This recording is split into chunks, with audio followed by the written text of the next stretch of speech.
दुलहिनिया पीछावा सुगनवा या गवा बारी दुलहिनिया।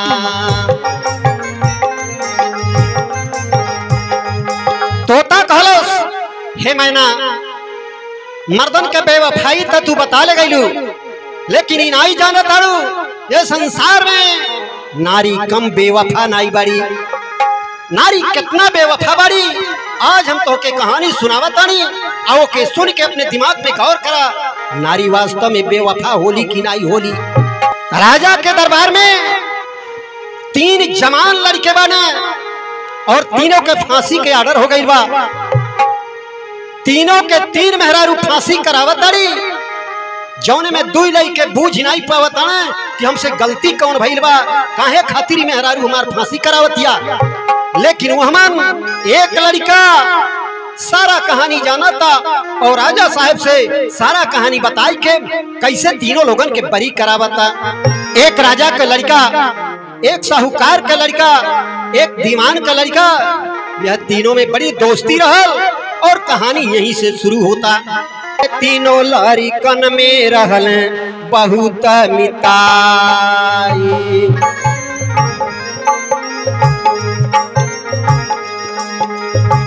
बहुत मिताई हो बहुत मिताई।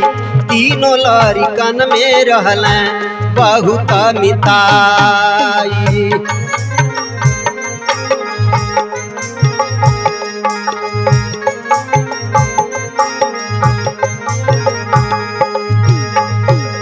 संग में तीनों खेल कूदा, संग में कर पढ़ाई, संग में कर पढ़ाई।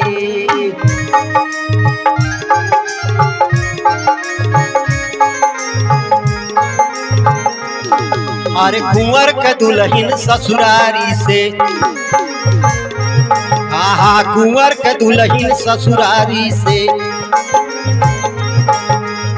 लाभ खाती तीनों मितवा कैल सा पराई। तीनों लड़कन में रहल बहुत मिताई।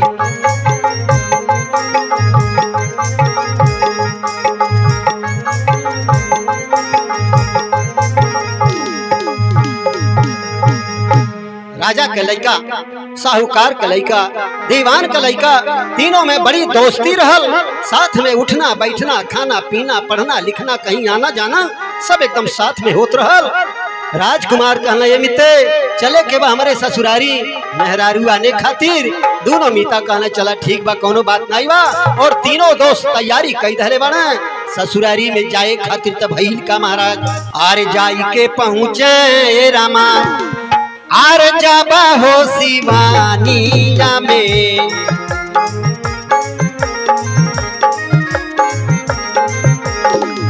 जाबा हो शिवानिया ए रामा, जाबा हो शिवानिया में।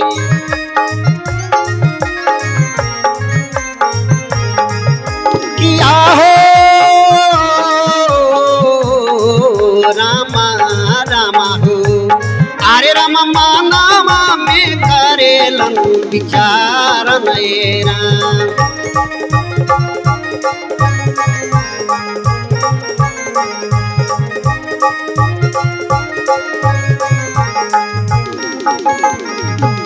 ओ राजा के पठौला रामा, राजा के महलिया महलिया, राजा के महलिया हो।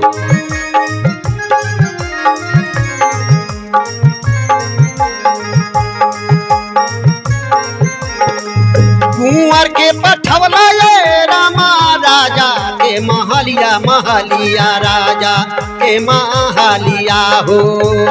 अरे रामा तीनों मितवा खोजे लंसराय लुए राम।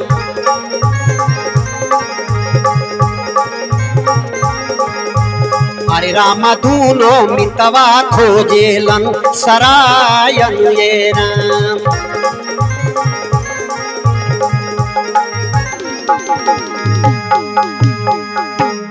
तीनों लोग चल दहले बना वह राजकुमार के ससुरारी में। लेकिन जब सिवाने में पहुंच गई बना विचार कहना, साहूकार का लड़का दीवान का लड़का कहना एमिते ई बतावा तू तो अपने ससुरारी जाता रहा और वहाँ अंदर महल में चल जाबा, लेकिन हमन पचन कहाँ रहल जाई। ऐसे बढ़िया बा तू अपने ससुरारी में जा, हमन पचन जाता रही कहीं सराय खोज के वहीं रहा और सवेरे वहर से जब दुल्हन लेके चल देवा साथे हमन पचन चल दे हल जाई। साहूकार का लइका और दीवान का लइका ये दोनों मितवा चल दे माने सराय खोजे रात बसर करे खातिर। राजा का लड़का ते अपने ससुरारी में गई माना पहुना अइले जीजा अइले दमाद अइले उनकर तो बढ़िया से सेवा खातिर होए लागल बा। ए दोनों मितवा सराय खोजत खोजत जब सराय के दरवाजे पर पहुंचा तने त देखा तने वहां एगो बुढ़िया बैठल रहल। अरे बुढ़िया के अगवा जब आरे गइला दोनों हीरवा नयनमा सेना तब गिरावे लगली नीरवा नयनमा सेना।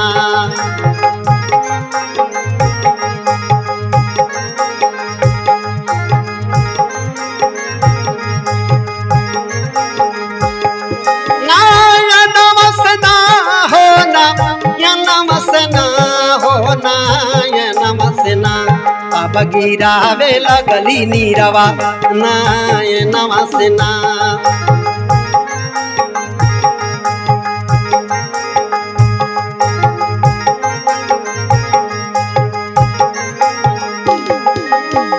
छतिया के पीटी पीटी करेली रोदानवा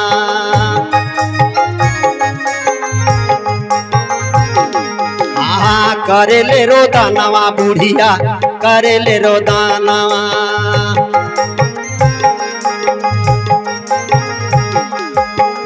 छतिया के पीटी पीटी करेली रोदानवा नयनमा सेना। ओ झल भइले दूनो हीरवा नयनमा सेना।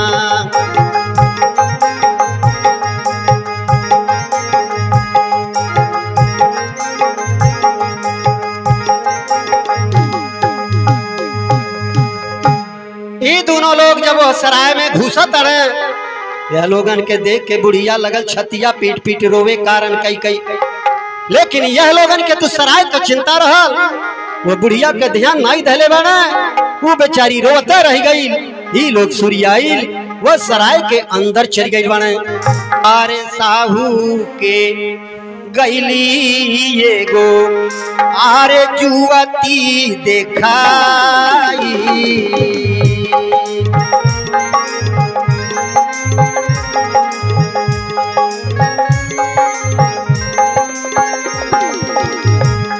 साहू के गईली एगो जुवती देखाई। पतली कमरिया चलिया चल बाल खाई।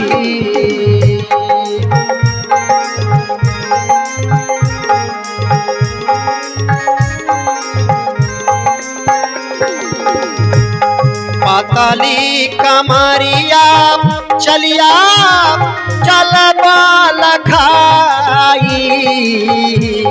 नयना के बनवा हो तिरिया नयना के बनवा तिरिया देहली चलाई।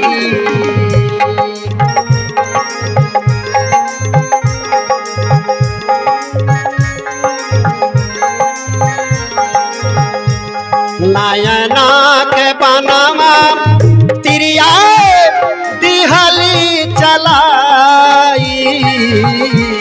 देखी के सूरतिया साहू देखी के सूरतिया साहू गईले मोहाई।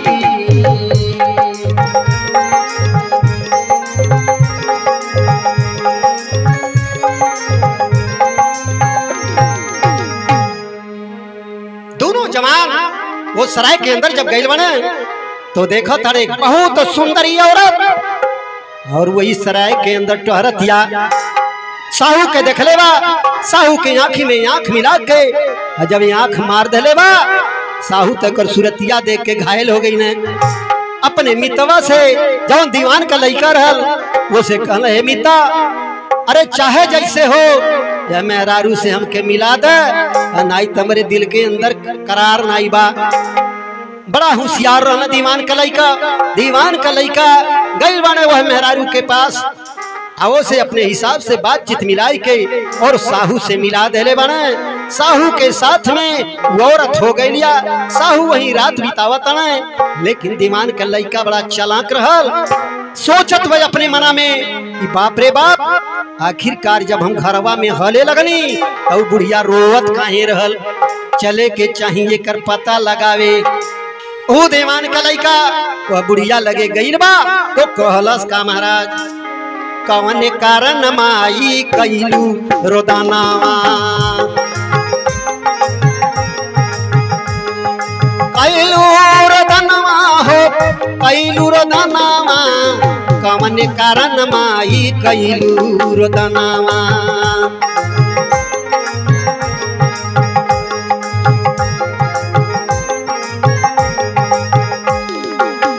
बुढ़िया इतना बतिया सुन ले बा। वो दीवान के लड़का से कहलिस का महाराज, बेस्या के संग एगो रहेले नगिनिया, अरे बेस्या के संग एगो रहेले नगिनिया, मोह में जे पर जाला ले ले परनावा, कौन कारण माई कैलू रोदनावा।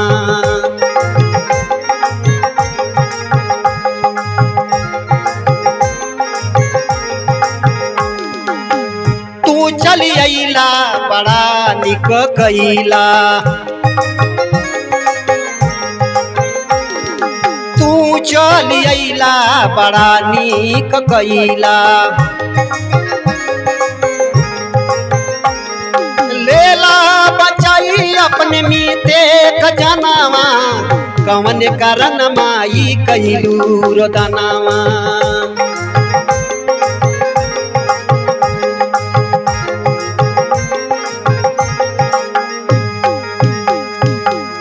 बुढ़िया बतावतिया, बबुआ हो, इस सराय के अंदर एक नागिन बा, और अपन रूप बदल के सुंदर नारी बन के जे सराय के अंदर जाला ओकरे ऊपर मोहित हो जाला, आओ के उ जान से मार देले।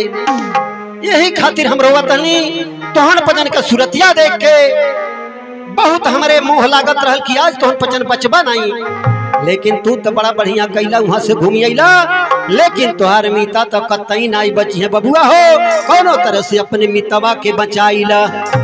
इतना बतिया जब दीवान का लड़का सुन ले बा और तुरंत वहां से वापिस भइल, भागल गइल बा जहां साहूकार का लड़का और मेहरारू दोनों सुतल रहन। दीवान का लड़का कैलस का महाराज, अरे दोनों जनी के सूतल देखला, लिहल घात लगाई, लिहल घात लगाई।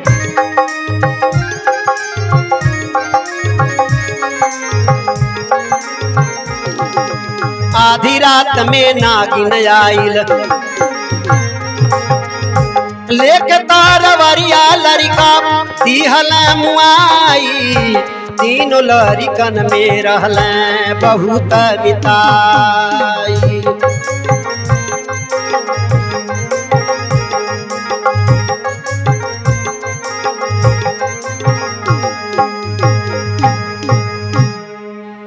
बुढ़िया का बात सुन के दीवान का लड़का जब वापिस सराय में गइल बा, देखा था ये दोनों सुतल बाड़े एक बिस्तर पर। दीवान का लड़का घात लगा के छिप के बैठ गइल बा। जब 12 बजल बा, आधी रात के समय भइल बा, नागिन आई लिया वो साहू के लड़का के डोसे खातिर, लेकिन वही समय पर दीवान का लड़का अपने तलवार से वह नागिन के मार देले बा। लेकिन नागिन के मर गईले पर उ जौन साहूकार के लड़का के साथ औरत सुतल रहल, आ वो छपटिया के वही मर जातिया। यहाँ से दीवान का लड़का निकल के बाहर आइल बा कुछ दूर पर जाके एक पेड़ के नीचे बैठ गई बा। लेकिन इतने में देखत का बा महाराज, हारे साजी धाजी चले रामा, अरे बारी दुलाहिनिया हो।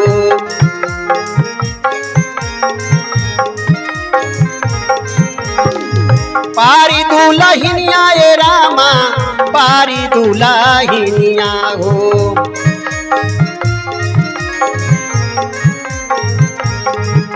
किया हो रामा रामा हो, अरे रामा पानावा के रहिया सिधार लिए राम।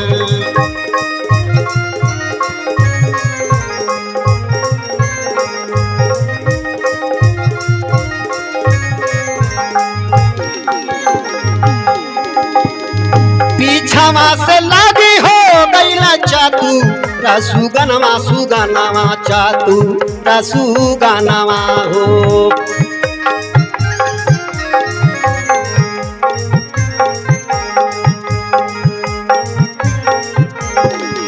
पीछावा से लागी हो गई ना चातू रसुगनवा सुगनवा चातू रसुगनवा हो। अरे राम देखी कहवा राती या में जालिए राम।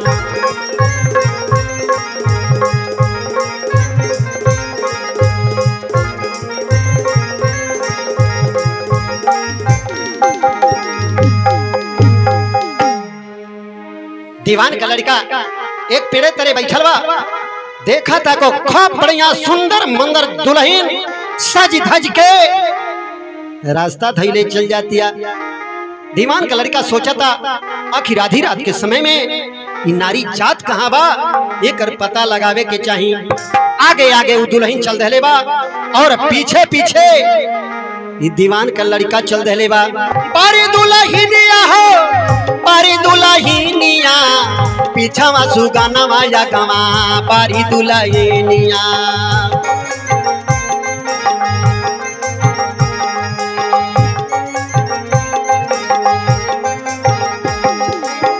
चाई के पहुँचली जादूगर के समानवा,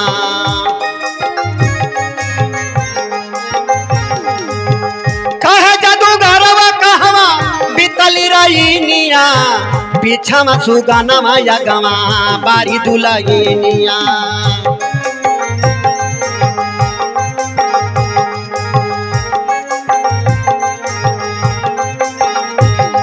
इतना बतिया जब सुन ले बा ता दुल्हनिया कहलिस का महाराज, आइला या नवैया या जू हमारो सजानवा, आहा हमारो सजानवा रामा, हमारो सजानवा।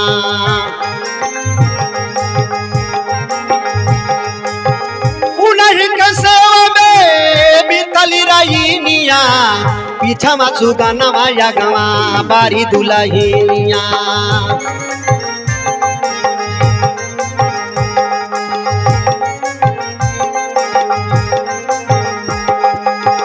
जादूगर सुन के बतिया गई ऋषियाई,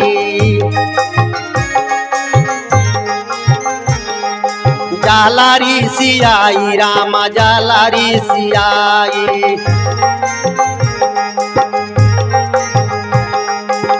कटिलेला नकिया घरवा भग दुल्हनिया, पीछावा सुगानवा या गवा, बारी दुल्हनिया।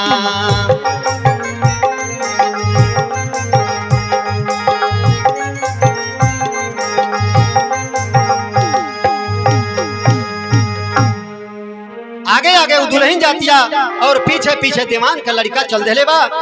जंगल में वो दुल्हन जाके पहुंचलिया, एक जादूगर का ठिकाना रहल। वही जादूगर के सामने जब पहुंचलिया और जादूगर रात भर इंतजार करत करत परेशान रहल।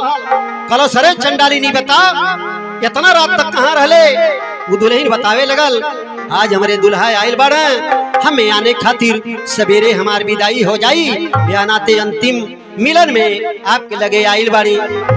इतना बतिया जब सुनले बा जादूगर तो गुस्सा के मारे तमतमा गई कि बाप रे बाप हमके छोड़ के सवेरे चल जाई। और यही गुस्सा में उसे रही नाई गई, अपन कटारी उठौले बा और ओकर नाक काट ले बा। नकिया कटले के बाद और दुल्हनिया गई लिया भागल, अपने घरे जाके पहुंच लिया। सोच दिया कि सवेरे हम केहू के अपन नाक दिखाई कैसे, या नाते सबसे बढ़िया बा हमारे दुल्हा आइल बाड़े हमें आने खातिर, अल्ले आवा हल्ला कह दे कि है हमार नाक काट ले बने। तुरंत घरे जाई के और हल्ला करतिया दौड़े पंचे आई है हमार नाक काट ले बने। तुरंत सिपाही आके पहुंच गई बने। जो राजा का लड़का अपने दुल्हन के विदा करावे खातिर ससुरारी में गई रहल और तुरंत वो लड़का पकड़ा गई। सिपाही लोग लगले पूछताछ करे, मेहरारू का काहे नाक काट लेला? वो कहता भाई हम तो सुतल रहली, हम तो कुछ बुझता ना बारी कैसे इनके नाक कटल बा। मेहरारू कहती ना ही झूठ बोला था, हमार नाक ये कटले बा। राजा का लड़का जो ससुरारी में दुल्हन आने गई रहल वो तो सिपाही के हाथे पकड़ा गई, ओकर तो जेल हो गई कि रात भर के जेल में बंद कई जाई। सवेरे राजा के सामने मुकदमा पेशी कई जाई। और देवान का लड़का जो छिप के तमाशा देखत रहल, बड़ा गुस्सा लागल ओकरे जादूगर के ऊपर और धीरे से छिप के आइल बा। वह जादूगर के कलेजा में अपन तलवार घोंप देले बा। जादूगर तो वही तुरंत मर जात बा। अरे छिपक के कहानी सब देख सुगनावा,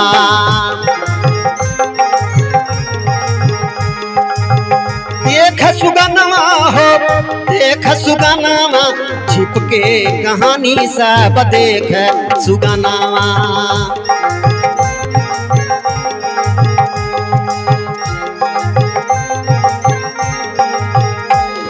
जादूगर के बध कई के आगे बढ़ी गईल। अरे बन में दिखाई एगो देवी के भवनावा, छिप के कहानी सब देख सुगनावा।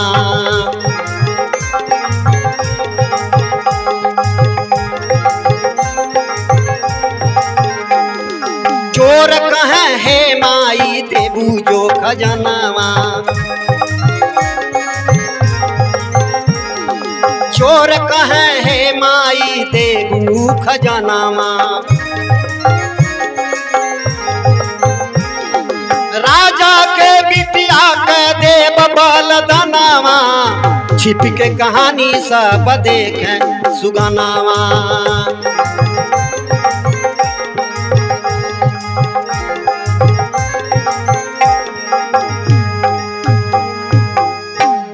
तोता बोलता है मैना, वह जादूगर के मार के वहां से देवान का लड़का जब आगे बढ़ल बा, देवी का एगो मंदिर दखले बा। वह मंदिर के सामने चोर बैठ के वह माता से मिनती करत रहले, हे माता अगर आज हमन के हाथे बढ़िया माल खजाना लग जाई तो आज हमन पचन राजा के बेटी के ला के यहाँ तोहरे मंदिर में बलिदान चढ़ा दे। ई बतिया देवान का लड़का जब सुन ले बा, अब वहीं एक किनारे छिप जाता। चोर वहां से चल रहे बारे, लेकिन कुछ देर बीतल बा तो भइल का महाराज, अरे कुछ देर बीतल लैले, आरे राजा के करीनावा।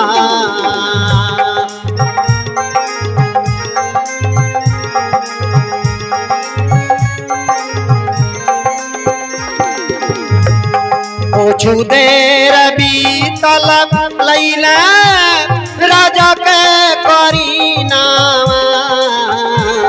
मंदिर में देवे खातिर, मंदिर में देवे खातिर चल बलिदानवा।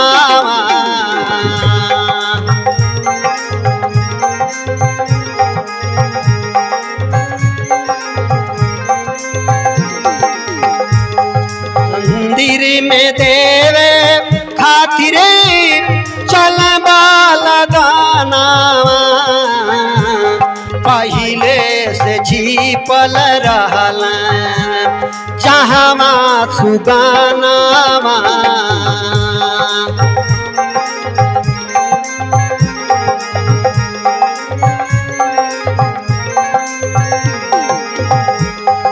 पहिले से छिपल रहल जहवा सुगानावा पारी पारी कइल सुगना बारी बारी कइल हीरावा सबके बधानावा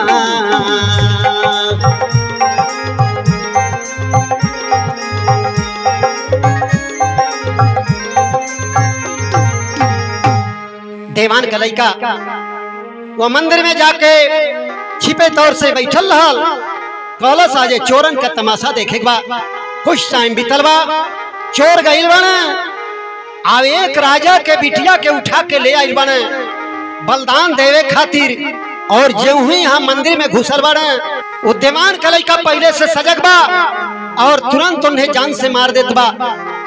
कुछ देर अगोरले के बाद में दूसर का चोर जात बा भाई वही ले कहा आइल नहीं आऊ जब गई वनहू के मार दल यही तरह से जितना लोग रहना वही मार दल अब लड़की से देवान का लड़का सारा हाल पूछे लगल लड़की कहती हूँ तो अपने यहाँ सुतल रहली हमें पता नहीं बा कब कैसे ही लोग कैसे उठा के यहाँ ले आई बने।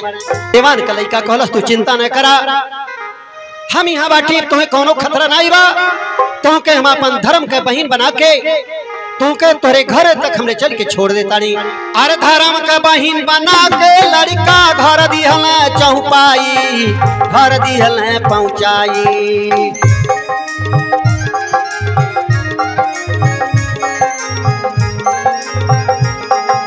तब लड़की के नियत बिगड़ गए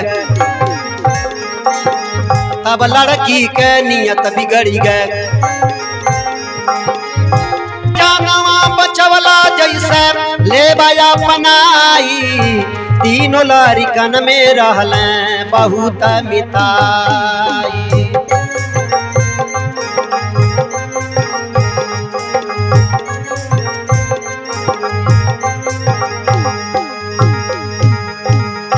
देवान का लड़का वह राजा के बिटिया के अपन धर्म के बहन बना के इज्जत के साथ सजा के ओकरे घरे जब पहुंचा दे बा ओकरे महल में आ वही वो लड़की अपन रूप बदल ले बा। तोता कहता है मैना सुन वह नारी के बेवफाई जौने के वो लड़का अपन धर्म के बहन बना के ले गई बा लेकिन वो कहती है जैसे हमारी जान बचा देला वैसे तो से बढ़िया दुल्हा हम खोजे कहाँ जाब हमसे बियाह कैले। देवान का लड़का कहत हम तोके धर्म का बहन बना ले बाड़ी नाते तोके हम मेहरारू नाई बनाई आ इतना बतिया जब सुन ले बा वो लड़किया कहती अगर हमार बात मन बनाई तो तोके जान से जाए के परी। तोता कहता है मैना सुन देवान का लड़का और राजा के बिटिया से कहले का महाराज तुहा के बनौलिए रामा धर्म के बहनिया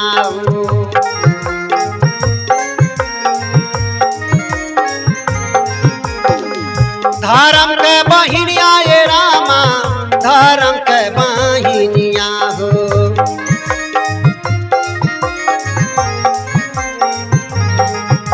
किया हो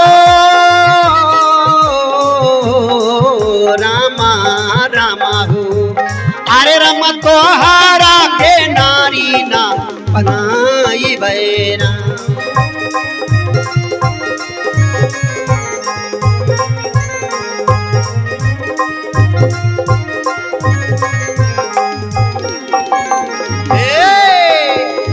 चोरा चोरा हल्ला हो कैली राजा करी नवा राजा ककारी नवा हो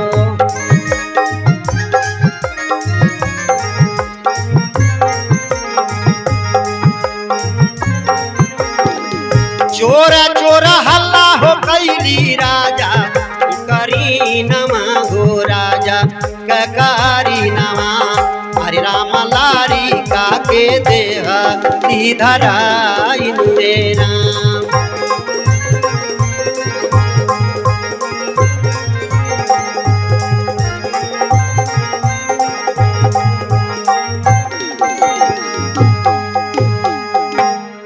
आखिरकार अंत में देवान का लड़का ओकर बात जब नहीं मन ले बा और राजा का लड़की तुरंत हल्ला कैले बा, चोर चोर कह के नरी आइलिया और सिपाही आइल बड़े, देवान का लड़का पकड़ा गइल बा। देवान के लड़का के भी ले जाके लोग जेल में बंद कर दिले बड़े। और यह जौन साहूकार का लड़का सराय खाना में वह बेस्या के पास सुतल रहल। नागिन जब मरल तब बेस्या तो मर गई, लेकिन जब सवेरा भइल बा तो बेस्या के महतारी जमन रहल उ जागलिया और देखत या ओकर बिटिया मर गइलिया। और वहाँ एगो साहूकार का लड़का सुतल बा।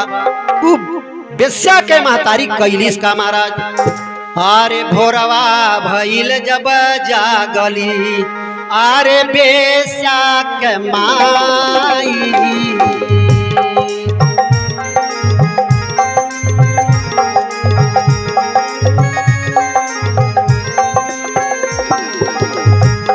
भोरवा भइल जब जागली बेस्या के माई, राजा के कचहरी साहू, राजा के कचहरी साहू कैले पकड़ाई।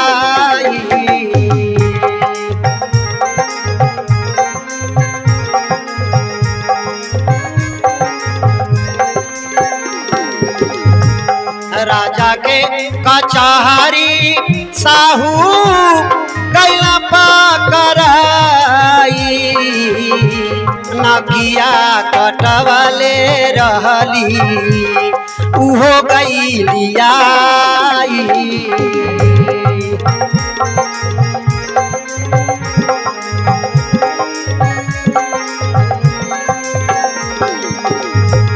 नकिया कटवाले रहली उहो गइलियाई, दीवाना का लड़का सगरो बात समझाई।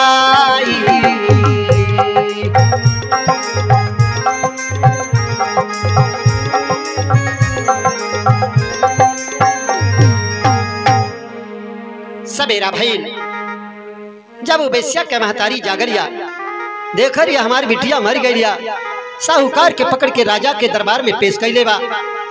यार जौने का नकिया कटल रहल, ये दुल्हा बाबू जौन रतिया का गइल रहले अपने मेहरारू के विदा करावे, ये नहू के लहले पकड़ ले आइलिया यहाँ राजा के सामने दरबार में पेशी भइल बा। यार दीवान का लड़का जौन रहली हो जाके वही राजा के दरबार में पेशी भइल बा। ये तीनों लड़के और तीनों मेहरारू जाए के पेश भइल बना वहाँ। तोता कहला 6 महीना, जौने समय में राजा या तीनों लोगन से लगल पूछे तोहन पचनी जुल्म काहे खातिर कैला। राजा का लड़का जौन ससुरारी गई लल मेहरारू आने, वो कहता महाराज हम कुछ जनते नहीं बारी, अरे हम तो सूतल रहली अकच्चे में ही हल्ला कह दिली, हमार नाक काट लेने। और साहूकार का लड़का कहता हम तो कुछ जनते नहीं बानी, हम सराय खाना में ठहरल रहनी, रात में का भइल हमें पता नहीं बा, सवेरा भइल तो हम यहाँ पकड़ा गईली। लेकिन दीवान का लड़का कहता महाराज ये लोग कुछ नहीं जानी है, ये लोग तो सूत गई रहले, लेकिन सारा रात जागत रहली हम, या ना ते सारा कहानी बतावा तानी हम। तोहरे बिटिया के जो नाक कटलिया, तोहरे बिटिया के नाक जंगल में रहे वाला जादूगर कटले बा, और जौने जौने तरह से बिटिया गई रहल जैसे नाक कटल रहल। दीवान का लड़का सब बात बता देहलस। कलश न विश्वास हो तो जाके देख ले, वहाँ जादूगर के लहास बहन परलिया। सब लोग जाके देखने बात सही मिलल। यार जवन लड़किया दीवान के लड़का के अपन मर्द बनावल चाहत रहल, लेकिन वो अपन धर्म के बहिन बनवले रहने। होकर कहानी दीवान का लड़का बतावता कि चोर ले जाए के ने बलिदान देत रहने, इन्हें हम बचाई के ले आइल बाड़ी, और बचाई के यहाँ ले अइले का नतीजा बा कि हमके अपन पति बना लेली, और हम धर्म के बहिन मनले के नाते से मेहरारू बनवले से इनकार कर देली, या नाते ही हमें फंसा देली। न विश्वास हो तो जंगल में जोन देवी के मंदिर में जाके वहाँ देख ले चोरन का लहास वहाँ परल बा। राजा का पता लगा बात सही निकल, लेकिन फंस गई ना। साहू महाराज जौन सराय खाना में बेस्या के साथ सुतल न, वह विषय में देवान का लड़का बतावता महाराज हमें इनकर कौनो दोष नहीं बा। अरे हमके तो एक बुढ़िया बता दिल सारा कहानी। हम रात में छिप के देखत रहनी, जब हमारे दोस्त के नागिन काटे आई और नागिन के जब मार देली, वही नागिन में इनके बिटिया के प्राण बसत रहल। नागिन के मर गई लेकिन नातेन कर बिटिया मर गई।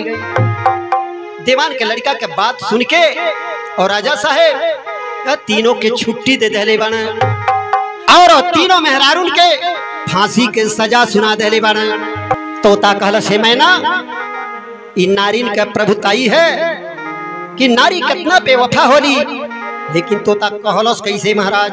अरे तोता कहे सुनाए मैना नारिन का प्रभुताई, नारिन के प्रभुताई।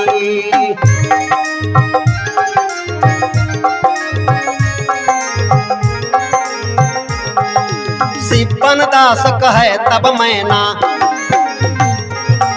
और सिपन दास कहे तब मैना मारदन का सूना हम हूँ, मारदन का सूना हम हूँ दे बताई। तीनों लारिकन में रहले बहुत मिताई।